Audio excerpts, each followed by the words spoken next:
I believed from the beginning that a defining feature of modern geopolitics is the competition between the U.S. and China. And I thought it was my responsibility to play a central role in the design and execution of our China strategy and in the management of the U.S.-China relationship. His kind of overall thesis that America's run by lawyers, of which you're the archetype, right? Of which I am one, and China's run by engineers. There's a truth to that. I spoke with her about going to Taipei, and she basically said to me, all you White House is Democrat, Republican, like, you're all too restrained. I should be able to do what I want to do, and nobody should tell us whether we can go to a city and so forth. I believe that the cost to Taiwan of that visit far exceeded the benefit to Taiwan of that visit. So what were the things that you decided you needed to own in order and drive personally very aggressively, and why did you make those calls? Well, first, I felt I was unusual as a national security advisor in that I thought I had to be at the table as an advocate, a designer, and to a certain extent an implementer of domestic industrial policy, because I thought it was important that we have the national security perspective on that we be pushing that forward on chips, on clean energy, on infrastructure. So that was one thing that I put a lot of effort into, particularly in the first 2 years. Second, I thought the intersection of technology and national security was going to be defining. And so we created from whole cloth a new directorate on technology and national security. And I saw it as my responsibility to stay on top of that set of issues. Yes, semiconductor export controls, but also other areas, biotech, quantum, and as I mentioned before, the clean energy transition. And then third, I believed from the beginning that a defining feature of modern geopolitics is the competition between the U.S. and China. And I thought it was my responsibility to play a central role in the design and execution of our China strategy and in the management of the U.S.-China relationship. So those were areas that I felt, regardless of what else was going on anywhere else in the world, I had to be focused on. And tied to all of those, industrial policy, technology policy, U.S.-China, were allies. And that meant husbanding and stewarding our relationships with core allies, the G7 plus, India, Korea, Australia, in addition to the G7. And I put a lot of thought, energy, and effort into trying to elevate those relationships so that they were in the strongest possible state. I think you've had Dan Wang on your podcast, right? So he wrote this book, Breakneck, which I thought was just incredibly thought-provoking, interesting. And his kind of overall thesis that America's run by lawyers, of which you're the archetype, right? Of which I am one, and China's run by engineers. There's a truth to that, and I would say democratic administrations are even more run by lawyers. Now, I don't think in the role of national security advisor, the kind of challenge of being a lawyer manifested the way other kind of elements of the government did, meaning it would have been great to have more freedom of maneuver to actually just build at speed and scale than we were able to accomplish, because we had every conceivable obstacle to being able to do that. That's true from the defense industrial base to infrastructure to building a semiconductor fab in Arizona. Sure. So that would be one area where more freedom of maneuver, more capacity to move fast would have helped. That's one. Two, the U.S. is funny. We're the richest country on the planet, deep in liquid capital markets, a massive federal budget, and yet our ability to mobilize capital in an intentional way to serve national security ends, both domestically and globally, is wanting. And so I would have loved more freedom of maneuver to be able to offer a value proposition to the countries of the global south for building infrastructure and competing with the Belt Road Initiative. And it was hard to even get nickels and dimes to be able to do that. And I think that was maddening, because for pennies on the dollar, I think we could have competed more effectively and can to this day compete more effectively, and we're not doing it because we can't get that money. You've seen the arc, man. You were present at the creation of the Xi era. What I don't know. What do you believe about him that's not consensus? Oh, what do I believe about him that's not consensus? That's interesting. I think he is more improvisational than the kind of theory that he's just set out a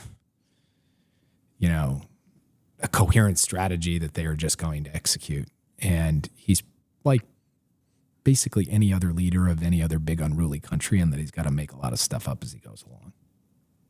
Accidental conflict. It's something Americans worry about.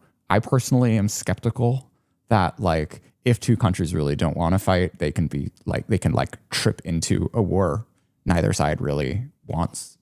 Am I wrong here? Is this something I should be more scared of? I think it's such a fair question. It's almost like a shibboleth of like the risk of mistake, miscalculation, escalation, the ships bumping into each other in the South China Sea, and all of a sudden you're in World War III. I share a degree of your skepticism. I think that there are restraining factors that can allow disengagement and de-escalation. But let me give you a hypothetical scenario, and you tell me if it worries you or you're like, they'd work it out. It's just fine. So as you know, the PRC is pressing closer and closer to the island of Taiwan in the air and on the sea, bumping up against, fewer and fewer nautical miles offshore, right? And they're doing that with manned aircraft. They're doing it with ships. They're doing it with drones. At some point, let's just say Taiwan says, we can't tolerate this anymore. We got to go like fire a warning shot, or we got to go, do a fake dogfight with one of these planes to show them that we're not tolerating the continued encroachment. And then one thing leads to another, and those two planes splash down. You think next day it's cool? I mean, does that bother you? Does that worry you? Because that scenario do I think automatically we're off to the races? No, but that kind of scenario in an already unstable environment, operational environment, I don't know, that the risk of a tactical mistake leading to a change in the strategic situation, I'm not like at one end of the spectrum on this that you're pushing against, but I'm not quite where you are, I don't think. Yeah. I mean, it wouldn't be a nice thing. You'd lose some sleep over it. Yeah. But, and that's kind of, the thought experiment to me is that like, why would you lose sleep over? Because you'd be like, well, there is a possibility now. Maybe not that immediately the invasion force comes flowing over the horizon, but rather that it leads to a change in the national conversation on the mainland. It leads to arguments that we just can't tolerate this. There has to be punishment, and so on. And yes, can that contribute to a shift in a negative direction that raises the risk of outright conflict? I think it can. I don't want to overstate the case because I take your point, but that kind of scenario worries me more in a way than the U.S. and China bumping up against each other. India-Pakistan's another example where I think mistake can lead to very rapid escalation. So to me, it's a little bit more condition specific than just sort of in the abstract. But isn't the lesson of the most recent India-Pakistan almost the other thing? It's like, okay, we have a game now, and we just play it every 5 years. Yeah. Actually, it probably doesn't feel like that if you're getting woken up at 4 o'clock in the morning. You know what? I'll take that point. I think that's fair because I basically agree with you that at the end of the day, the two sides don't want to go to all-out war, and so there's reasons for them to end up not doing so. So I withdraw the India-Pakistan example. Was it a mistake for Pelosi to go to China? To China? Yeah. Jesus. Yeah, I'm going to, look, I want to be fair to the Speaker Emerita, give her her airtime. She's declined her invitation, for the record. But I went up and, no, I'm saying I'm going to give her airtime right now. Okay. Right. So because I'm going to answer your question, but I don't, I want to do it in a fair way. I spoke with her about going to Taipei. And she basically said to me, all you White House is Democrat, Republican, you're all too restrained. I should be able to do what I want to do. And nobody should tell us whether we can go to a city and so forth. So she was pretty clear and direct in her view.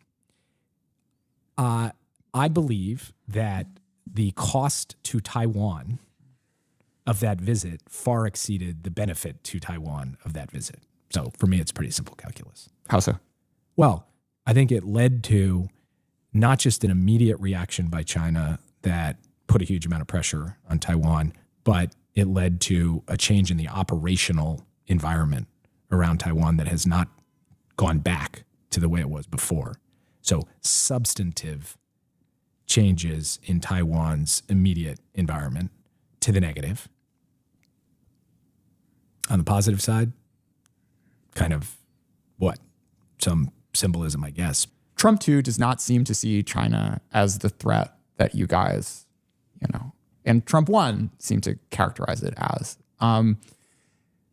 Two questions fall out of that. Like, to what extent do you think if he really tries, he can change the tenor of this relationship? How structural is the competition, basically? And, given that this is what they're seeing, is there, if you had foresight into this, is there any, would the bias have been to push harder or push less hard? Oh, second's a good question. And I think increasingly is going to be a salient question because I think we are going to see more swings in U.S. foreign policy in the years ahead. So future national security advisors will have to contemplate dramatic departures one way or the other. And we're kind of seeing that play out, the lessons of that right now. On the first question, here's what I think. I think it's structural.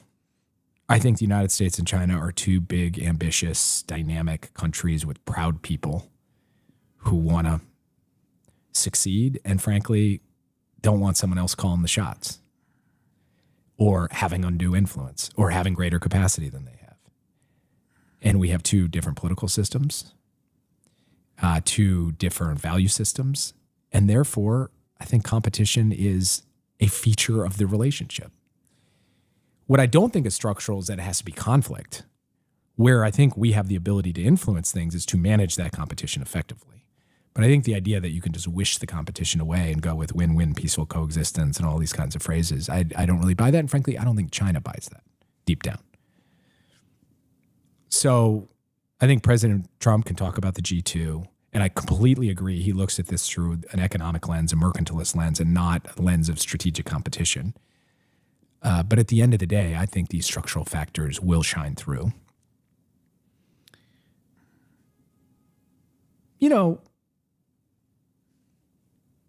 I have to think about whether it would have made us do something different. That's a bit of a mind bender, projecting back and then forward. But it's a totally reasonable question.